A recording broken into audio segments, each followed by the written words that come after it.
Let us pray.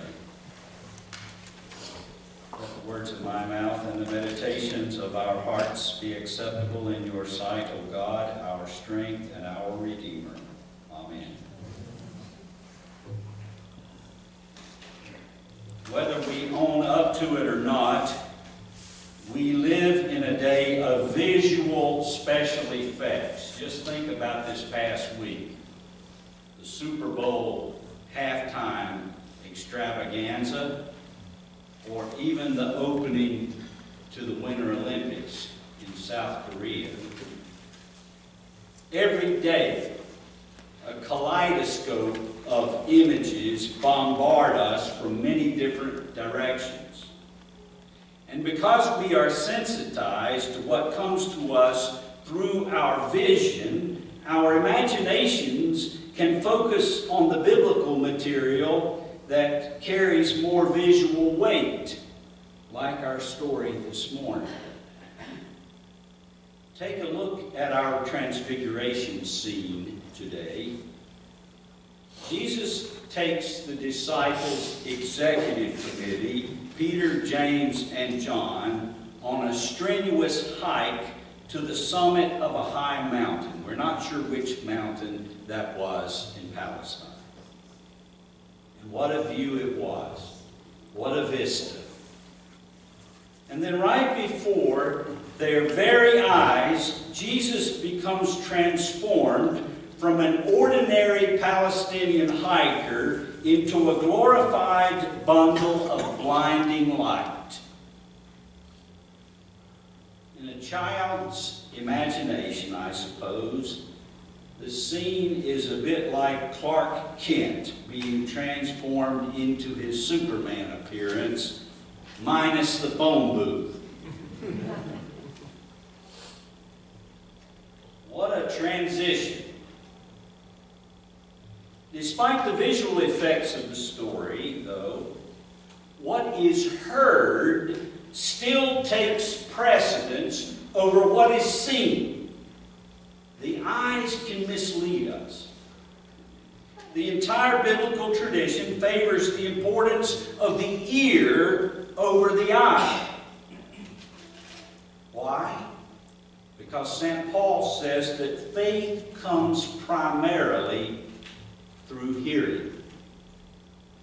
In the Transfiguration story, there are two competing voices here. One voice is mortal, the other is spiritual. One voice comes from outrageously dense Peter, and the other from God. What about the voice of Peter? We need to recall that 6 days earlier, leading up to this scene today, Peter had already butted heads with Jesus over the meaning of taking up the cross, of going to the cross. Peter voices the understanding that Jesus' messiahship meant pomp, power, and privilege. But Jesus voiced the necessity to take up the cross. And then comes this transfiguration event. At the beginning, Jesus thinks maybe he did get the message through to old Peter. But then, in the presence of Christ's transformed beauty and glory, a foretaste of what will be, not what already is, what does Peter say? We've arrived, fellows. Call in the architect and build some cottages on the mountaintop. Build a resort here. The journey is over. Happy days are here again after all that negative talk about the necessity to take up the cross and follow. Why, let's sing Blessed Be the Tie That Binds and join old Moses and Elijah for a great reunion. We're here, we've arrived, nowhere else to go. For too long, the church has preferred the voice of Peter to the voice of God. Why not? Peter's is a play-it-safe voice. No risk, no cross, no more journey.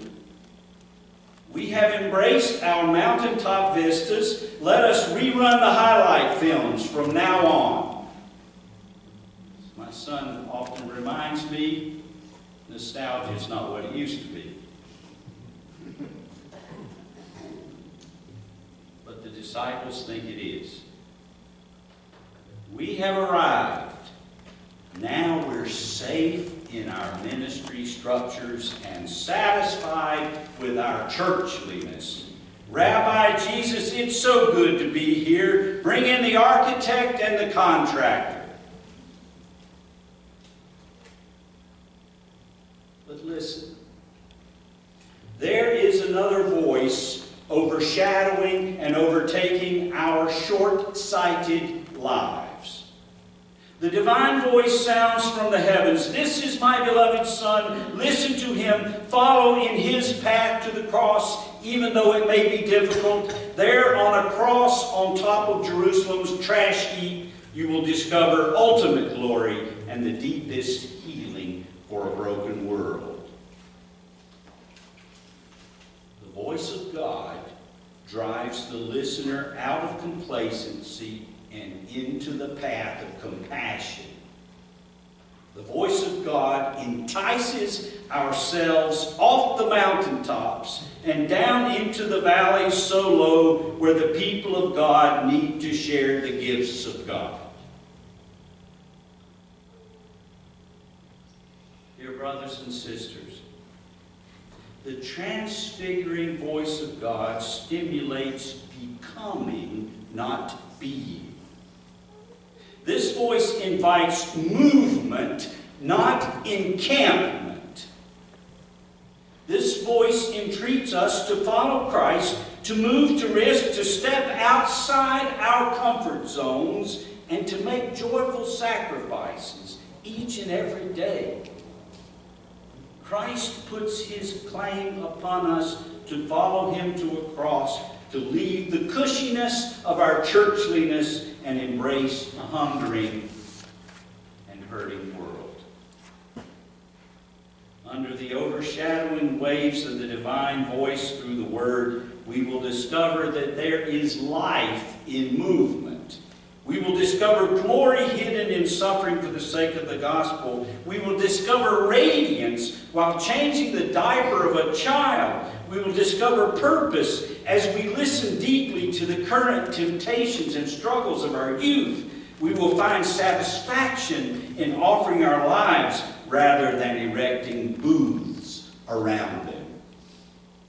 And in the process, we will find ourselves transfigured into the image of Christ when we embrace the world's disfigured people. So, following Jesus Christ to the cross, then, only then, will the voice of Peter be appropriate. Then, only after the cross can there be talk of a crown. And that's what Lent is all about. Then, only then, can we dare utter the words of arrival finally, as we move from death to resurrection. Ultimately, we can say, yes, Rabbi, it is good for us to be here. Call the architect and let us build some cottages. But in the meantime, we have ministry to do in the valleys of our lives.